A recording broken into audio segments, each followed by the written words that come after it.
Toastmaster, Madam President, fellow Toastmasters and welcome guests. So after my experience in West Cork with Tibetan monks meditating for 3 whole days, you might think that a speech called The Journey would be about an inner journey, like going deep inside to find out about myself. But no, that's not what it's going to be about. It's going to be far more down to earth than that. Some of you that know me from Toastmasters before know I always use my speeches usually to find out something I've always been curious about or wondering about. And I've always actually wondered about, like, we have so much stuff nowadays, and I kind of don't, we take things for granted, and I don't know where a lot of things come from. So I picked something really easy, because it's a short speech, and I wanted to find out the story of my t-shirt. I bought this t-shirt in Dundrum Shopping Centre for $3.99, and I just thought, where the hell does this come from? I just, you go and buy it, you don't think anything of it, it's less than a fiver, and you take it home. So I did the research into it to find out about it, and thankfully it's 100% cotton, so only one raw material, otherwise we could be here all night. And while I have to give full disclosure here, I wasn't able to find the actual story of this exact t-shirt, but I have enough facts to be able to tell you a true enough story.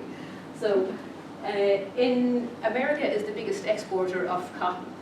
Cotton it comes from a shrub that grows, and it has these, the cotton that becomes a t-shirt is like a little fluffy white thing that is wrapped around the seed of the cotton plant to support the seed and protect it.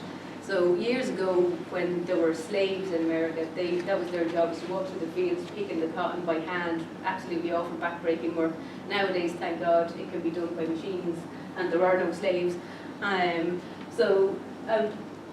A big farm in the States growing cotton can grow enough cotton in 1 year to make 9 million t-shirts. A machine comes through harvesting the cotton, picking it off, and it can do it in such a way that it's not damaging the plant, so it will regrow. And then it's put together into lots of bales, the same way we make bales of hay, you can see them in the fields here, put into large bales.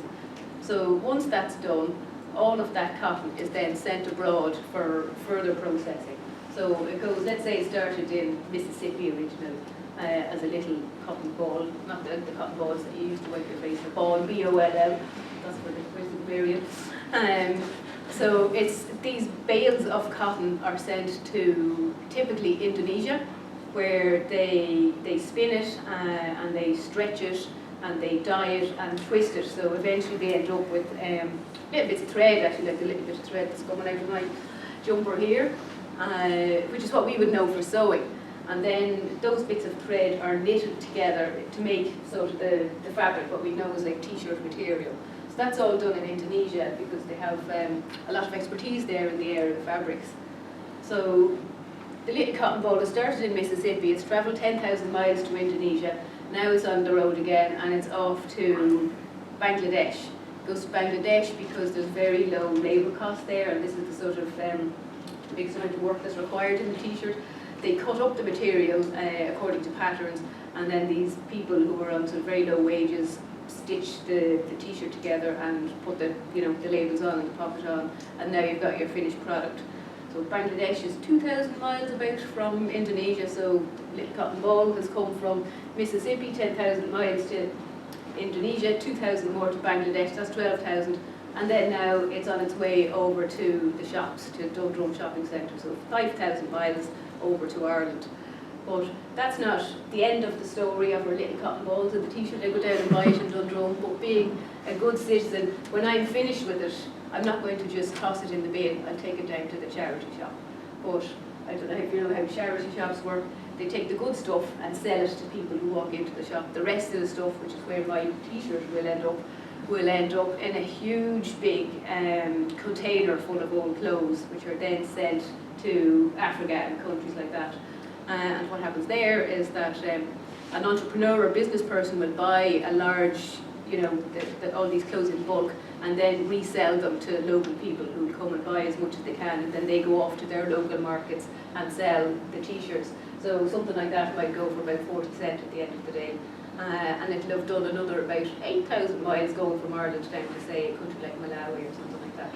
So the t-shirt has done about 25,000 miles, and the circumference of the Earth is about 25,000 miles. So my little t-shirt here, $3.99 from Dundrope Shopping Centre, has literally travelled all around the world. The other sort of a funny thing that came up during this research was that a lot of the t-shirts that land up in Africa are XXL, extra large. They're sort of Western person sized t-shirts. No person in Africa is XXL. So this funny little twist in this tale is that the fully made t-shirts are now the raw material again, because what the people do is they take them and they cut them up and remake them into smaller t-shirts. So you get, in Africa, you have these people going around wearing vintage t-shirt, customised t-shirts for themselves. So that's my little tale with all my research, where I tell you about the story of the cotton and how it goes around the world. So when you're getting into your cotton pajamas tonight or whatever, give a little thought to the journey that they have made. Thank you.